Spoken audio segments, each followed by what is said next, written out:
حضرت عائشہ رضی اللہ تعالی عنہا نے فرمایا کہ میں رسول کریم صلی اللہ علیہ وسلم کے کپڑے سے منی کو دھو ڈالتی تھی، پھر آپ نماز کے لیے باہر نکلتے اور دھونے کا نشان یعنی پانی کے دھبے کپڑے میں ہوتے۔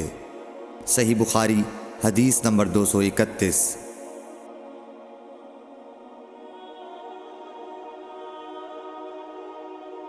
حضرت عائشہ رضی اللہ تعالی عنہا رسول کریم صلی اللہ علیہ وسلم کے کپڑے سے منی کو دھو ڈالتی تھیں۔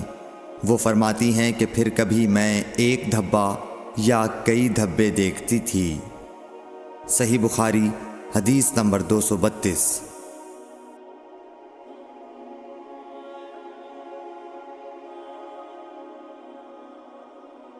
کچھ لوگ اوقل یا اورینا قبیلوں کے مدینے میں آئے اور بیمار ہو گئے۔ رسول اللہ صلی اللہ علیہ وسلم نے انہیں لقاح میں جانے کا حکم دیا اور فرمایا کہ وہاں اونٹوں کا دودھ اور پیشاب پئیں۔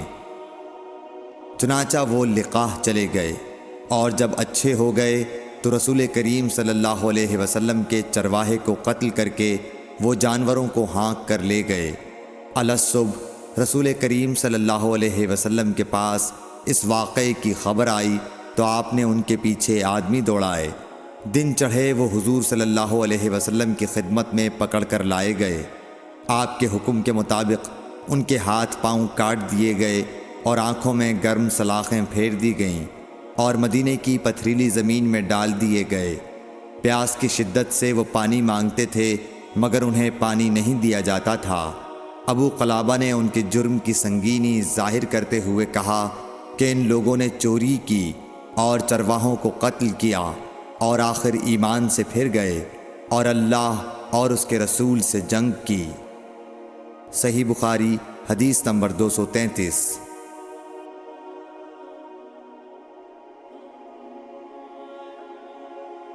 رسول اللہ صلی اللہ علیہ وسلم مسجد کی تعمیر سے پہلے نماز بکریوں کے باڑے میں پڑھ لیا کرتے تھے۔ صحیح بخاری حدیث نمبر 234۔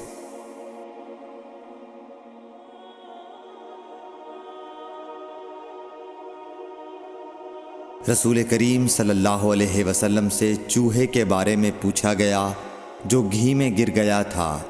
فرمایا اس کو نکال دو اور اس کے آس پاس کے گھی کو نکال پھینکو اور اپنا باقی گھی استعمال کرو۔ صحیح بخاری حدیث نمبر 235۔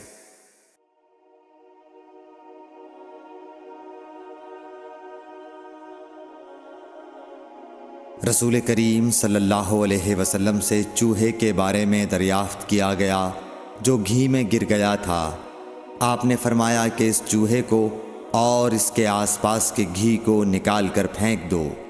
صحیح بخاری حدیث نمبر 236۔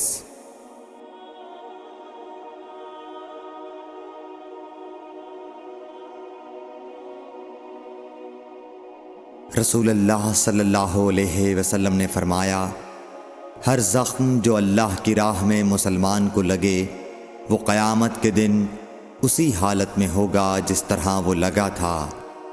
اس میں سے خون بہتا ہوگا جس کا رنگ تو خون سا ہوگا اور خوشبو مشک کی سی ہوگی۔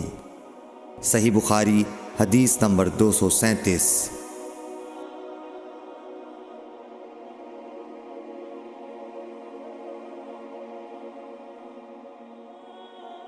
رسول کریم صلی اللہ علیہ وسلم نے فرمایا کہ ہم لوگ دنیا میں پچھلے زمانے میں آئے ہیں مگر آخرت میں سب سے آگے ہیں۔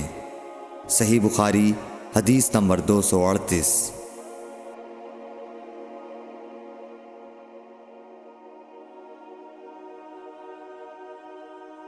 رسول اللہ صلی اللہ علیہ وسلم نے فرمایا کہ تم میں سے کوئی ٹھہرے ہوئے پانی میں جو جاری نہ ہو پیشاب نہ کرے پھر اسی میں غسل کرنے لگے، یعنی یہ ادب اور نظافت کے خلاف ہے کہ اسی پانی میں پیشاب کرنا اور پھر اسی سے غسل کرنا۔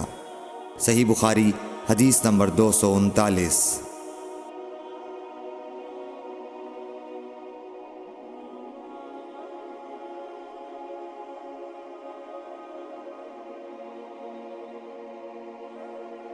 ایک دفعہ رسول کریم صلی اللہ علیہ وسلم کعبہ شریف میں سجدے میں تھے۔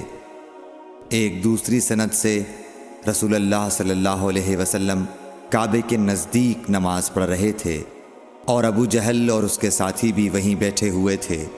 تو ان میں سے ایک نے دوسرے سے کہا کہ تم میں سے کوئی شخص ہے جو قبیلے کی جو اونٹنی ذبح ہوئی ہے اس کی اوجڑی اٹھا لائے اور لا کر جب محمد صلی اللہ علیہ وسلم سجدے میں جائیں تو ان کی پیٹھ پر رکھ دے۔ یہ سن کر ان میں سے ایک سب سے زیادہ بدبخت آدمی اٹھا اور وہ اوجڑی لے کر آیا اور دیکھتا رہا۔ جب آپ نے سجدہ کیا تو اس نے اس اوجڑی کو آپ کے دونوں کندھوں کے درمیان رکھ دیا۔ عبداللہ بن مسعود کہتے ہیں میں یہ سب کچھ دیکھ رہا تھا مگر کچھ نہ کر سکتا تھا، کاش اس وقت مجھے روکنے کی طاقت ہوتی۔